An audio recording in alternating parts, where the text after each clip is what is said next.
Vamos a ver ahora otro tipo de planificación que se conoce como planificación justa.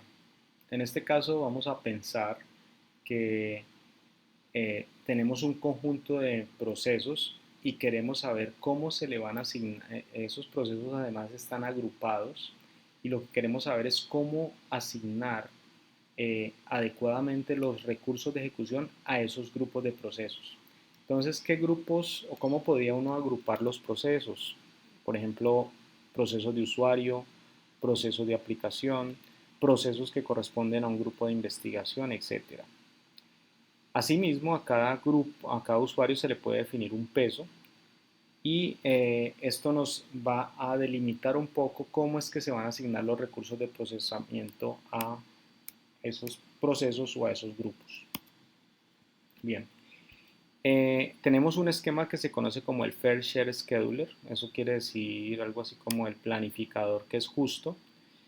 Este esquema considera la ejecución de cada proceso en un grupo, así como la ejecución llevada a cabo por cada grupo.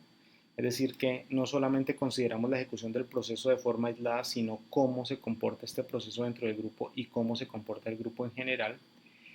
Y algo que uno podría pensar es que si tenemos varios grupos, cada grupo tiene un peso igual para utilizar los recursos de procesamiento. Algunos términos que vamos a utilizar en este Fair Share Scheduler es, por ejemplo, el término CPU underscore JI, y esto me dice cuál es la medida de utilización del procesador eh, por el proceso J en el intervalo I. El GCPU-K sub I me indica cuál es la utilización del procesador por el grupo K en el intervalo I. P sub JI me está indicando cuál es la prioridad del proceso J al comienzo del intervalo I. Base sub J me indica cuál es la prioridad base del proceso J. Y W sub K me dice cuál es el peso asignado al grupo K. Obviamente entonces la sumatoria de todos los pesos de los grupos no puede ser mayor a 1, teniendo en cuenta pues que W sub K es un valor entre 0 y 1. Tenemos algunas ecuaciones donde nos dice que el tiempo de uso de la CPU del proceso J en el intervalo I va a estar dado por esto. Es decir, que si por ejemplo transcurrió el intervalo 1, entonces yo digo, ok, el tiempo de CPU que va a usar el proceso J en el intervalo 2 va a estar dado por CPU sub eh, CPU sub J de 1 sobre 2. Este me está indicando entonces cuál es el uso de la CPU del grupo K en el tiempo I. Entonces tomamos en cuenta cuánto fue el uso de la CPU por el grupo K en el tiempo I menos 1 dividido sobre 2. Y la prioridad de uso, ¿cierto? En la prioridad de uso del proceso J en el intervalo I va a estar dado por cuál es la prioridad base del proceso J sumado con la CPU del proceso J en el intervalo I dividido 2 más eh, la utilización de la CPU por parte del grupo K en el intervalo I dividido 4 por el peso que tiene ese grupo K en el sistema. Entonces, imaginémonos que tenemos tres procesos A, B y C. B y C pertenecen a un mismo grupo, entonces tenemos estos grupos ordenados de esta forma. Y como tenemos dos grupos, cada grupo va a tener el mismo peso. Lo que pasa es que A pues va a beneficiarse porque dentro de su grupo es único, mientras que B y C van a tener que competir por la CPU entre ellos.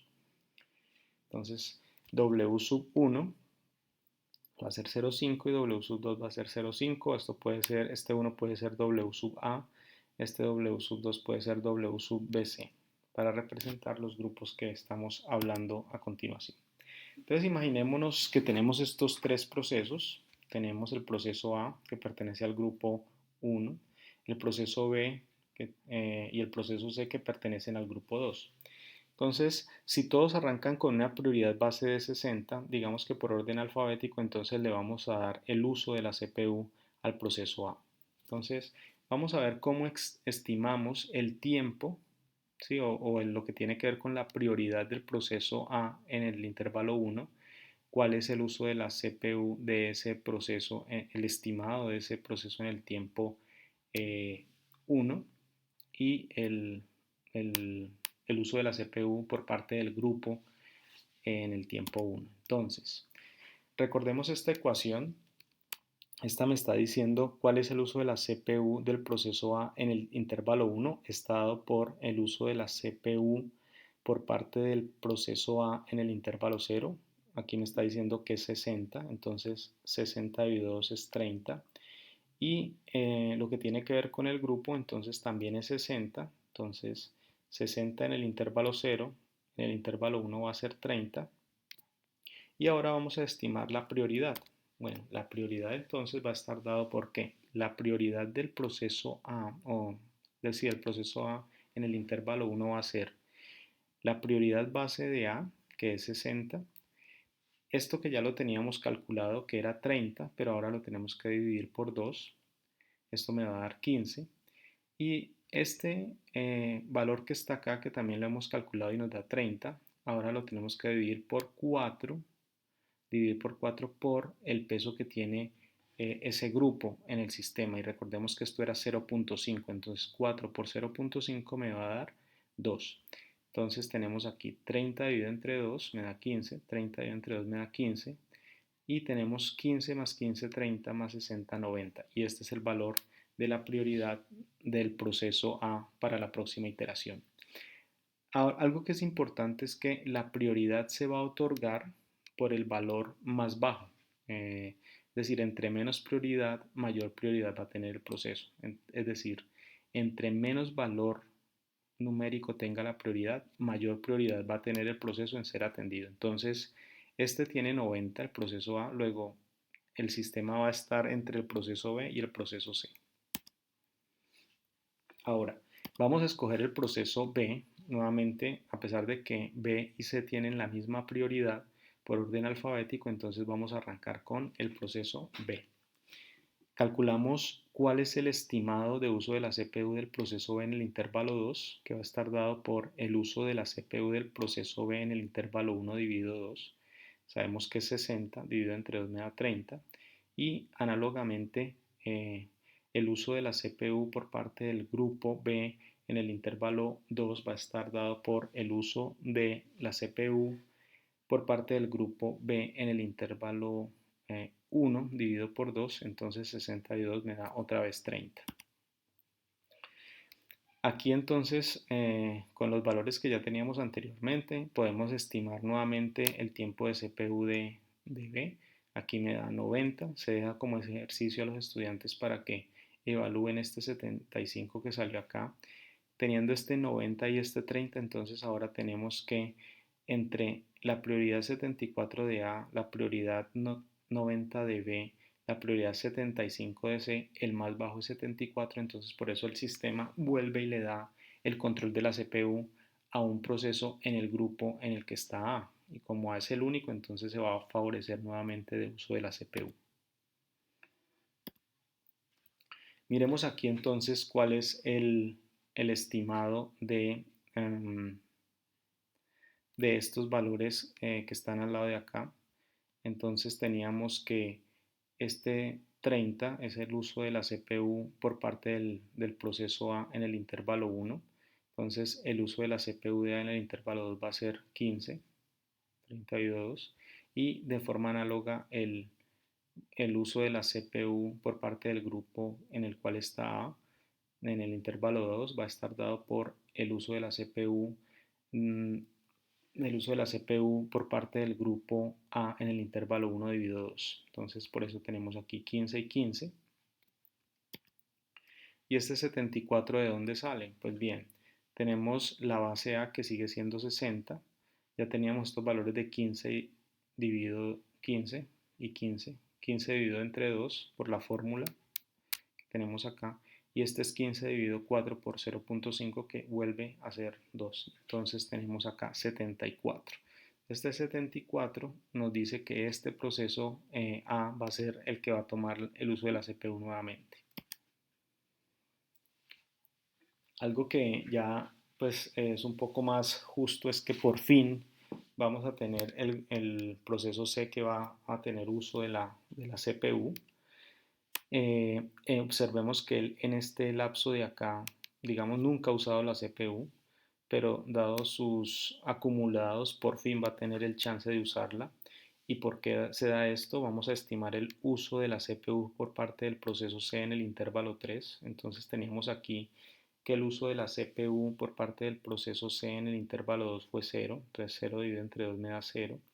Pero el uso de la CPU por parte del grupo C en el intervalo 2 es de 30 y entonces aquí me da 15.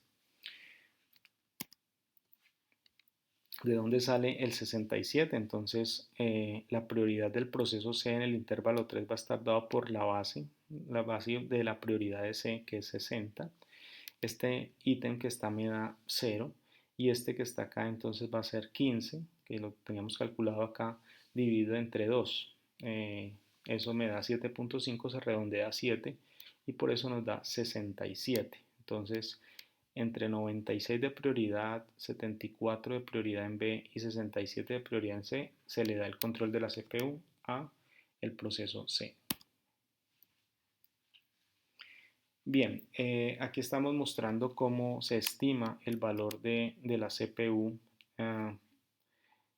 en este intervalo, en el intervalo 5 para el proceso B.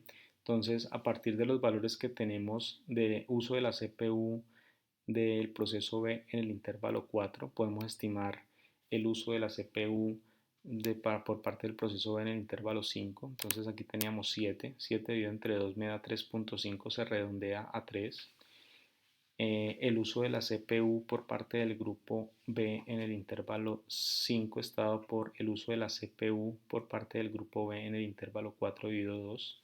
Tenemos aquí que es 37, 37 entre 2 me da 18.5, lo redondeamos a 18 y cuando vamos a calcular entonces la prioridad de B en el intervalo 5, entonces va a estar dado por su prioridad base que es 60.